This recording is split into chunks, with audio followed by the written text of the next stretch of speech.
Budget 2024 के बाद केंद्रीय मंत्री धर्मेंद्र प्रधान ने कहा, इस बजट में रोजगार, शिक्षा, कौशल, एमएसएमई और मध्यम वर्ग पर ध्यान केंद्रित किया गया है। बिहार, झारखंड, ओडिशा और आंध्र प्रदेश में बुनियादी ढांचे के विकास पर जोर दिया गया है।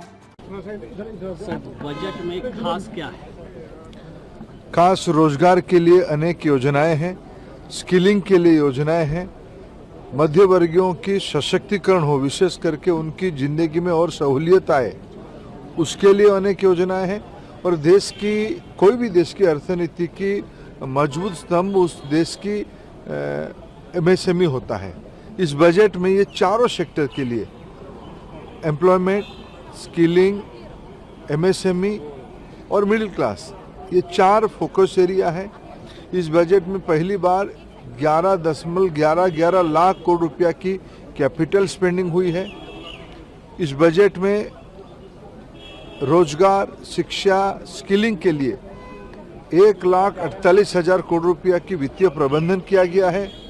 इस बजट में अनेक दिनों से जो हम लोग पूर्व भारत से आते हैं, उन लोगों की एक अपेक्षा रहती है, हमारी मेहनत से देश की अर्थनीति चलती है, कब हमारे गांव में देश की अन्य हिस्साओं की, अन्य इलाका की तुलना में हमारे भी विकास होगा। इस बार पूर्वोदय की कल्पना को बजट में स्थान देके माननीय प्रधानमंत्री जी की जो आश्वासन था, जो दायित्व था पूर्वी भारत के प्रति, उन्होंने पिछले 10 साल से अनेकों कदम उठाए हैं। लेकिन इस बार बजट में पूर्वोदय एक कल्पना देके उसको एक मजबूत कदम उसके ओर बढ़ाया गया है। बिहार, झारखंड, बंगाल, उड़ीसा, आंध्र, ये सब इलाका में ढांचागत स्पेंडिंग बढ़े, वहाँ की इंफ्रास्ट्रक्चर बढ़े, इसके ऊपर जोर दिया गया है। इस बजट में प्रधानमंत्री आवास योजना को महत्व दिया गया है। मुद्रा लोन में जो सेकेंड लेवल है, उस पर जोर दिया गया। उसमें देश की अर्थनीति ट्रिकल डाउन इम्पैक्ट की तरफ, नीचे अर्थनीति के जो एकदम नीचे पायदाने पे जो स्टेक होल्डर है, वो भी उसकी लाभार्थी हो पाएगा, उसको और मजबूती से आगे जा पाएगा। अनेक टैक्स की सहूलियत दी गई है। ये सारे को मैं तुलना करूं, इस बजट देश में नया रोजगार सृजन करेगा। Next generation skilling, upskilling, reskilling की कल्पना इस बजट में की गई है। 1000 ITI को देश की इंडस्ट्री के साथ मिलके 21st सेंचुरी रिक्वायरमेंट के लेवल पे उसको तैयार किया जाएगा।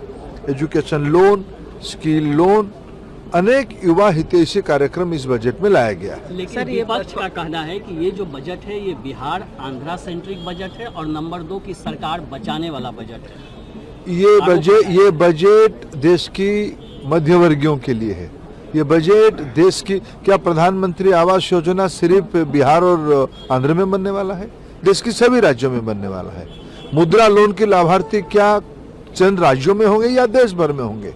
स्वनिधि देश के गरीब स्ट्रीट हॉकर्स के लिए, स्ट्रीट वेंडर्स के लिए उपलब्ध है। क्या सिर्फ कुछ राज्यों में रहेगा या पूरा देश में रहेगा?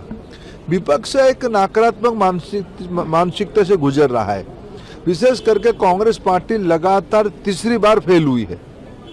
इसकी हताशा उनको सब चीज में दिखता है। इस बजट को मैं स्वागत करता हूं।